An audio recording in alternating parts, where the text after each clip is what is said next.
Un coffre verrouillé peut sembler oublié dans une pièce poussiéreuse, mais lorsque la bonne clé est placée dans sa serrure, ce qui était autrefois dormant s'ouvre en éclats pour révéler des trésors que personne ne savait cacher. De la même manière, beaucoup d'entre nous se sentent ignorés, laissés pour compte ou même oubliés, dans des lieux où d'autres sont célébrés et élevés. Mais mes amis, lorsque Dieu détient la clé de votre vie, aucun verrou ne peut rester fermé et aucune porte ne peut demeurer close. Il n'y a pas de saison trop longue, pas d'endroit trop bas, ni de honte trop profonde pour que Dieu ne puisse vous élever. Lorsqu'il décide que votre heure est venue, aucun homme, aucun mur, aucun poids ne pourra empêcher votre ascension. Vous n'êtes pas enterré, vous êtes planté. Et Dieu ne plante jamais sans avoir l'intention de faire croître. En temps voulu, il déversera sa pluie, fera briller sa lumière sur vous et vous fera vous élever. Vous êtes peut-être dans la terre en ce moment, mais vous êtes sur le calendrier du ciel. Le même Dieu qui voit tomber le moineau est celui qui voit vos larmes. Il n'a pas abandonné votre avenir, il prépare votre élévation. La parole nous rappelle dans le psaume chapitre 145 verset 14. Le Seigneur soutient tous ceux qui tombent et relève tous ceux qui sont courbés. Ce n'est pas seulement une consolation, c'est une promesse. Dieu n'aide pas seulement ceux qui ne trébuchent jamais, il descend vers les courbés, les brisés, les blessés, et les place là où lui seul le peut. Aujourd'hui, je veux explorer avec vous comment Dieu nous élève, même lorsque tout autour de nous tente de nous tirer vers le bas. Je vais également prier une puissante prière avec vous, au nom puissant de Jésus. Ouvrez votre cœur pour recevoir les bénédictions de cette prière. Portons maintenant notre attention sur ces moments où Dieu commence à nous élever depuis les plus basses profondeurs. Mes amis, il y a quelque chose de sacré dans les débuts modestes. C'est l'endroit où tout commence, discrètement, souvent à l'abri des regards, et facilement considéré comme insignifiant. Mais mes amis, lorsque Dieu est impliqué, rien de bas ne reste bas pour toujours. Ce que les hommes appellent inutile, Dieu l'appelle choisi. Ce que les gens ignorent, Dieu le prépare. Lorsque Dieu guide votre vie, votre position actuelle ne détermine pas votre élévation future. Il est spécialiste pour élever ce que les autres ignorent. Le monde dit que vous avez besoin d'une plateforme. Dieu dit, donne-moi ta soumission. Regardez Moïse, il était un prince, puis un fugitif, oublié dans une terre qui n'était pas la sienne. Pendant 40 ans, il a vécu dans l'ombre, a gardé un troupeau qui ne lui appartenait même pas. Mais lorsque le buisson ardent s'est embrasé dans Exode chapitre 3 versets 1 à 4, Dieu n'a pas seulement allumé un feu dans le buisson, il a aussi enflammé l'appel de Moïse. Dieu ne l'a pas appelé dans le palais, mais dans le désert. Mes amis, votre désert ne met pas fin à votre destinée. C'est souvent l'endroit même où Dieu parle et assigne une mission. L'élévation de Dieu commence souvent lorsque nous n'avons plus rien à prouver, lorsque notre orgueil a été vidé et que nous ne sommes plus en compétition. C'est alors que nous devenons les meilleurs vases pour son usage. Le sol nous apprend à écouter, la poussière nous enseigne la dépendance. Et lorsque Dieu nous élève à partir de cet endroit, nous portons une gloire qui ne vient pas des applaudissements des hommes. Prenons l'exemple de Mephibosheth. Bien qu'il fût le petit-fils d'un roi déchu, sa vie fut reléguée dans l'ombre après une blessure et une tragédie. Dans 2 Samuel chapitre 9 versets 3 à 7, David demande s'il reste quelqu'un de la maison de Saül à qui il pourrait montrer de la bonté. On lui parle alors de Mephibosheth, qui vit à Lodbar, un lieu de stérilité et de rêves oubliés. Mais le roi l'envoie chercher, non pas à cause de ce qu'il avait accompli, mais à cause d'une alliance. Mes amis, l'élévation de Dieu ne repose pas toujours sur le mérite, mais souvent sur la miséricorde. Sa grâce trouve ceux qui n'ont plus la force de le chercher. Il les appelle, il les installe à des tables qu'ils ne pensaient jamais revoir. C'est ainsi que Dieu agit, il élève par amour, et non en fonction d'une liste d'accomplissements.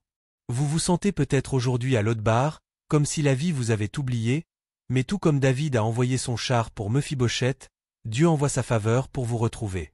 Votre nom est toujours connu au ciel, et l'élévation qui arrive vous rappellera qu'aucune situation n'est définitive lorsque Dieu a le dernier mot. Même Jésus, bien qu'étant le Fils de Dieu, n'est pas monté sans d'abord descendre. Philippiens chapitre 2 versets 7 à 9 nous dit « Il s'est dépouillé lui-même, en prenant la forme d'un serviteur, en devenant semblable aux hommes. Il s'est humilié lui-même en devenant obéissant jusqu'à la mort, même la mort sur une croix. C'est pourquoi Dieu l'a souverainement élevé et lui a donné le nom qui est au-dessus de tout nom. Le schéma est clair, l'humilité précède l'honneur, la soumission précède l'élévation. Le chemin de Dieu vers le sommet commence souvent par une descente. Parfois, votre élévation ne ressemble pas à une promotion, mais à la paix. Elle se manifeste par la clarté, par le fait de pouvoir dormir paisiblement à nouveau. Dieu peut ne pas changer votre lieu, mais il changera votre état. Toutes les élévations ne sont pas visibles, mais toutes les élévations divines sont transformatrices. Dans 2 Rois chapitre 7 versets 3 à 8, 4 lépreux étaient assis à l'extérieur de la ville durant une famine. Personne ne les considérait dignes. Mais ils ont choisi de ne pas mourir là où ils étaient. Ils se sont dit, « Pourquoi rester ici jusqu'à notre mort ?» Quand ils ont bougé, Dieu a bougé. Tandis qu'ils avançaient vers le camp ennemi, Dieu a fait entendre un bruit d'armée, effrayant les Syriens qui ont fui, laissant derrière eux une provision pour une nation affamée. Votre élévation peut être liée à votre volonté d'avancer, même lorsque vous ne vous sentez pas qualifié. La clé, mes amis, est l'obéissance, même quand l'endroit où vous êtes semble trop bas, trop sombre ou trop oublié. Obéissez à la voix de Dieu, faites confiance à son timing et ne mesurez jamais votre valeur par votre position actuelle. Le Dieu qui a façonné les cieux n'a pas besoin de l'approbation publique pour initier une promotion divine. Il vous élèvera en secret avant de vous révéler au monde. L'élévation commence souvent dans nos pensées. Il nous élève du désespoir vers l'espérance, de notre faiblesse vers sa force, de ce que nous avons perdu vers ce qu'il nous réserve encore. Et cette élévation, bien que discrète, est le commencement de tout. Vous n'êtes ni trop tard, ni trop loin, ni trop brisé, ni oublié.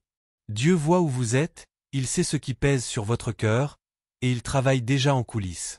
Faites-lui confiance, car son plan pour vous est bien plus grand que ce que vous pouvez voir.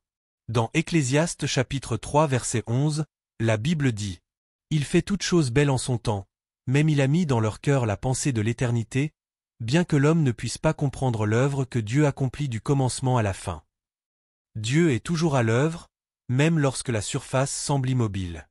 Ce qui semble être un retard est souvent une préparation profonde et invisible. Vous pensez être bloqué, mais le ciel vous voit comme positionné. Vous pensez être oublié, mais Dieu construit en vous quelque chose d'inébranlable.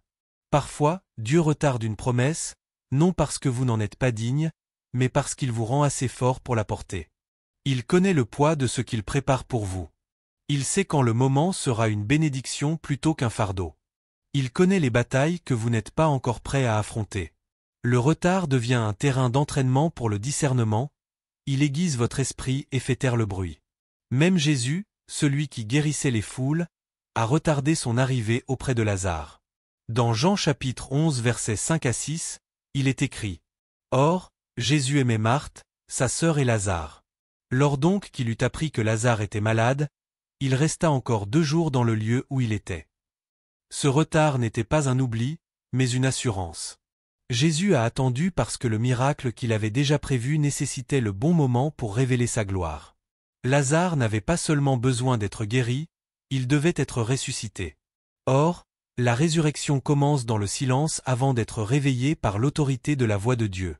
Dans l'attente, votre foi s'enracine profondément. Vous apprenez à vous accrocher à ce que Dieu a dit, et non à ce que vous voyez. La foi devient réelle lorsqu'il n'y a aucune récompense visible. C'est alors que la confiance devient inébranlable. Le retard de Dieu n'est pas un refus. C'est une préparation. Et parfois, il vous prépare vous en même temps qu'il prépare la bénédiction. Dans 1 Samuel chapitre 1 versets 12 à 20, Anne pleura devant le Seigneur pour avoir un enfant. Année après année, son ventre resta fermé. Pourtant, elle priait et adorait toujours. Finalement, elle donna naissance à Samuel, un prophète qui oindrait des rois. L'attente de son enfant a fait grandir sa profondeur spirituelle. Elle est passée du désespoir à la dévotion, et son élévation est venue non seulement par son fils, mais aussi par l'intimité avec Dieu qu'elle a développée durant cette période d'attente. Mes amis, ne gaspillez pas votre attente. Ne laissez pas l'amertume s'installer quand cela peut devenir la fondation de votre percée. Dieu compte chaque larme. Dans Psaume chapitre 56 verset 8, il est écrit « Tu comptes les pas de ma vie errante, recueille mes larmes dans ton outre, ne sont-elles pas inscrites dans ton livre ?» Ce verset nous dit que rien n'échappe à Dieu. Il voit chaque larme que vous versez, et aucune d'elles ne tombe sans qu'il ne le remarque. Il enregistre la douleur avec le même soin qu'il enregistre la louange. L'élévation qui suit un retard a un poids. Elle possède de l'endurance. Les gens verront votre promotion, mais ils ne connaîtront pas les prières qui l'ont précédée. Ils ne sauront pas les nuits où vous avez dû faire confiance à Dieu avec des mains tremblantes. Mais le ciel a tout vu, le ciel a tout retenu. Dieu élève souvent ceux qui savent patienter sous la pression, ceux qui ne troquent pas leur foi contre des résultats rapides. Il vous élèvera lorsque l'attente aura forgé votre force, lorsque votre caractère aura été taillé par les jours silencieux et les nuits longues. Le retard brise l'orgueil comme rien d'autre. Il vous enseigne que ce n'est pas votre vitesse, mais le dessein de Dieu qui détermine votre progression. Il humilie vos attentes et élève votre compréhension. Il affine vos désirs jusqu'à ce qu'ils s'alignent avec sa volonté. Même l'homme près de la piscine de Bethesda a dû attendre. Dans Jean chapitre 5 versets 5 à 9, il est dit qu'il était là depuis 38 ans. D'autres passaient avant lui. D'autres entraient dans l'eau en premier. Mais un jour, Jésus passa. En une seule phrase, tout changea. « Lève-toi, prends ton lit et marche. » Et immédiatement, l'homme fut guéri. Mes amis, votre attente ne détruit pas votre destinée. Elle ne fait que préparer la scène pour une élévation surnaturelle. Et lorsque Dieu vous élèvera, personne ne pourra en revendiquer le mérite. Lorsque Dieu ouvrira la porte, vous saurez que c'est lui seul qui l'a fait. Dans l'attente, continuez à adorer. Dans le silence, continuez à servir. Dans la lassitude, continuez à avancer. Dieu reste celui qui élève ceux qui sont abaissés. Il vous voit attendre. Il vous voit lui faire confiance. Et bien que rien ne semble changer aujourd'hui, tout peut basculer en un instant. Le ciel n'oublie pas ceux qui patientent dans la foi. Votre élévation arrive. Et lorsqu'elle arrivera, elle portera un poids que rien ni personne ne pourra ébranler. La gloire qui viendra après l'attente sera plus grande que la douleur que vous avez traversée pendant l'attente. Tenez votre position. Restez ferme dans la foi. Croyez que le retard de Dieu n'est pas un refus. Pendant 18 ans, elle n'a pas pu se tenir droite. Les autres passaient probablement à côté d'elle sans y prêter attention. Mais Jésus l'appela en avant et lui dit : « Femme, tu es délivrée de ton infirmité. » Puis il posa ses mains sur elle, et immédiatement, elle fut redressée et glorifia Dieu. Jésus l'a vue alors que les autres l'ignoraient. Il l'a restaurée sans même qu'elle ne le demande. C'est ainsi que s'opère l'élévation divine. Elle vous rencontre là où personne ne regarde, elle apporte la guérison dans les endroits que vous pensiez irrémédiablement brisés, elle vous mène à la plénitude, non pas seulement à la simple fonction. Elle vous ramène dans la plénitude de ce que Dieu vous a destiné à être. Votre passé n'annule pas votre élévation. Votre souffrance ne disqualifie pas votre destinée. Votre retard n'efface pas votre destinée. Et vos échecs n'annulent pas la fidélité de Dieu.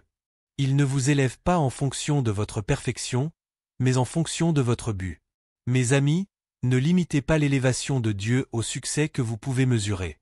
Parfois, son élévation la plus grande est invisible aux yeux du monde, mais indéniable dans votre âme. Il lève vos yeux pour voir l'espérance à nouveau. Il lève votre voix pour proclamer la vérité. Il élève votre esprit quand tout ce que vous avez connu, c'est la survie.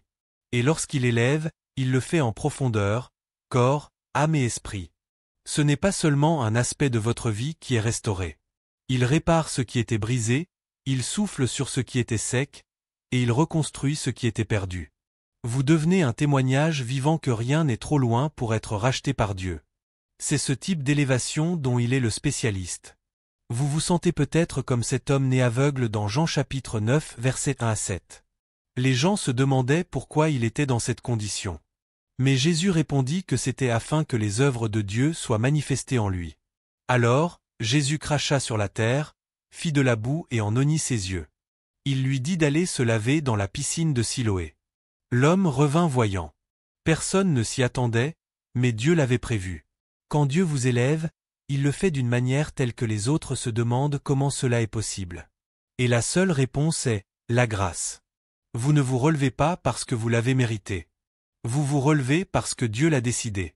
Mes amis, ne jugez pas votre histoire sur ce que les autres voient aujourd'hui. Votre fin ne ressemblera pas à votre commencement. Vous avez peut-être été rejeté, oublié ou retardé, mais Dieu est en train de réécrire votre conclusion de sa propre main. Vous avez peut-être commencé dans la douleur, mais vous vous lèverez avec un but. Vous avez peut-être traversé le feu, mais vous vous tiendrez debout dans la faveur.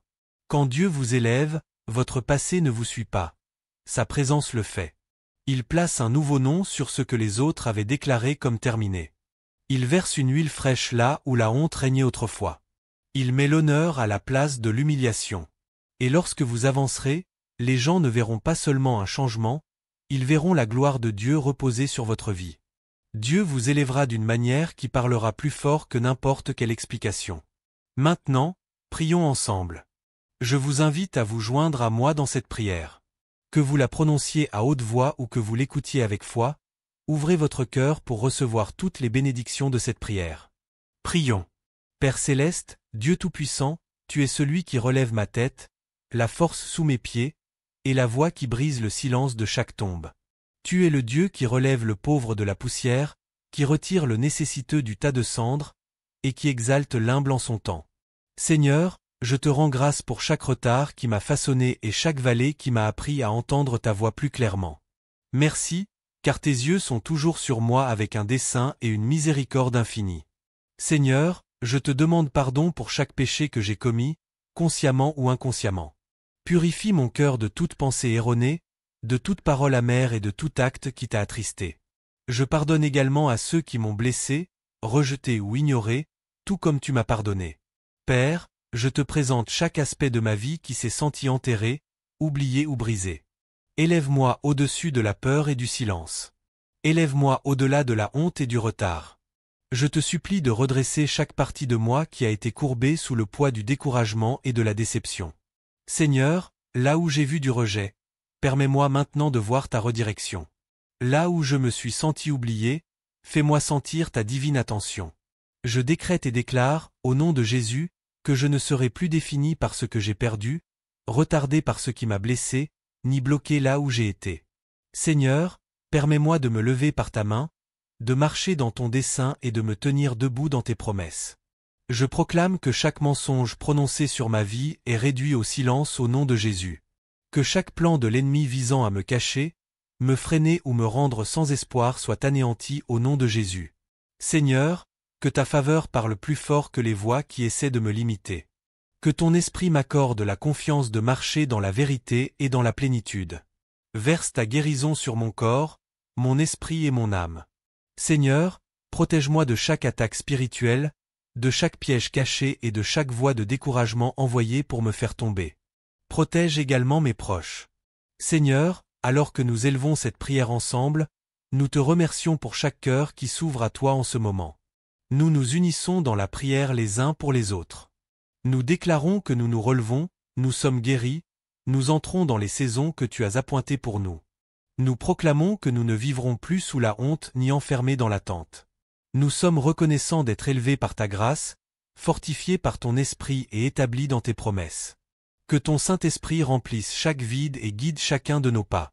Nous proclamons la victoire, nous recevons la guérison et nous nous réjouissons à l'avance.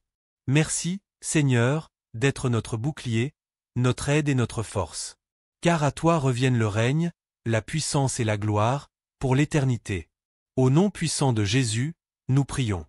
Amen.